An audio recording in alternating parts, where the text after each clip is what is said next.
is the film I'm trying to make. Years ago, I started an animation studio in hope that this studio could help me to realize my own animated world, my own stories, my own characters. But years later, I have done everything except that. Now, let me tell you what happened. My name is E.B. Hu. I'm the founder and director of London-based animation studio Future Power Station. 18 Bronzemen is one of the many ideas we're developing. This one is about a bunch of tech-charged cyber warriors fighting supernatural beings in ancient China. Kung Fu and sci-fi stuff, I love it. And that's the world I'm trying to build. But before I could build it, I thought I needed studio first. And to keep the studio alive, we have to do commercials, promos, client work, bread and butter stuff. The idea was quite simple. Commercial revenues build reserve, and reserves fund our passion projects. Makes total sense on paper. But things got a little bit complicated from there onwards. So the studio started taking on projects. Commercials, promos, music videos, you name it. And honestly, I really enjoy doing them. Running a small business, meaning that you can't just care about your own craft, you have to care about your clients. You have to care about whoever you are servicing. So naturally, I became a problem solver. I love delivering for clients on time and on budget. But here is the thing nobody tells you before you enter the business. Client's work doesn't just take your time. It also takes your attention, your headspace.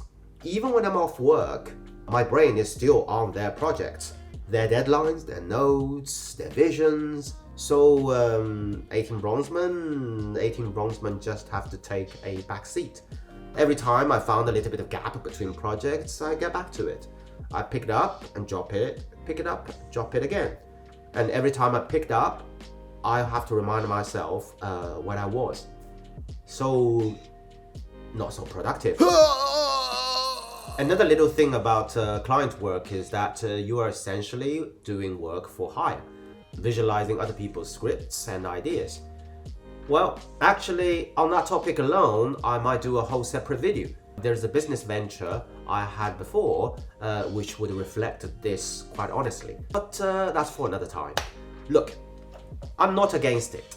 Being a gun for hire is honest work, and you get a brief, you execute, you deliver. To run a small business, you have to be a bit of jack of all trades in a way. You have to know most of technical details, especially when there's a gap, when there is a shortage. As the leader, you sort of throw yourself into it. And slowly, without noticing, you started to lose a bit of focus. You're pouring yourself into many directions at once. And quite a lot of those directions, they're not really naturally you. Maybe you can say it is a bit of a mistake that most small business owners could have made. Because as entering it as being capable individual, very naturally you become a bit of firefighter everywhere. But being a firefighter, meaning, yeah, you lose a bit of focus. This next point I'm trying to get to is a bit of a hard one to talk about. Sometimes you take on the job, not because you believe in it, but because you just needed it. You do the work and get paid. Again, nothing wrong with that. As a small business, you have overheads, you have people to feed. You have to do some jobs to make the ends meet. But it's just that after doing this kind of jobs, you feel absolutely nothing. Well, it's not the hard jobs that drains you. I mean, hard jobs are fine, but it's the ones that doesn't give you the creative rewards. Are the ones you finish and think, what the heck was that even for?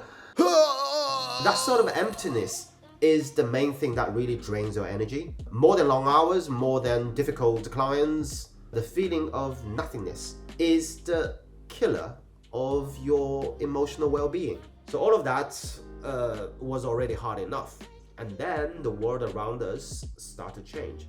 We still have 2 unexpected wars dampening the world economy. AI disruptions really destroy the client's perceptions over our craft. The clients tightening their budget, expectations goes up, but rates goes down.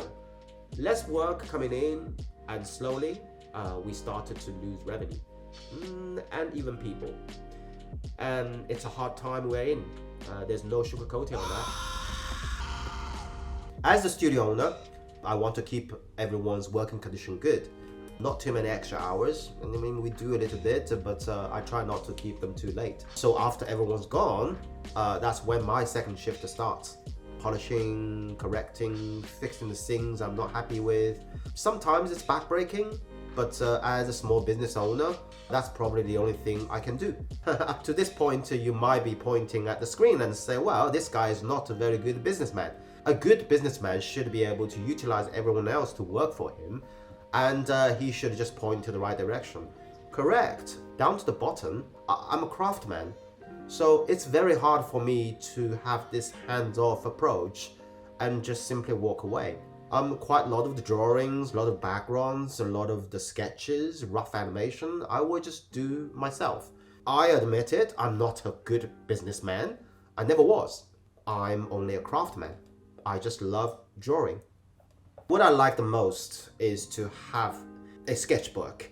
Big ass Wacom tablets, Wacom pen, and all kind of different drawing softwares, animation softwares. I like to try them all.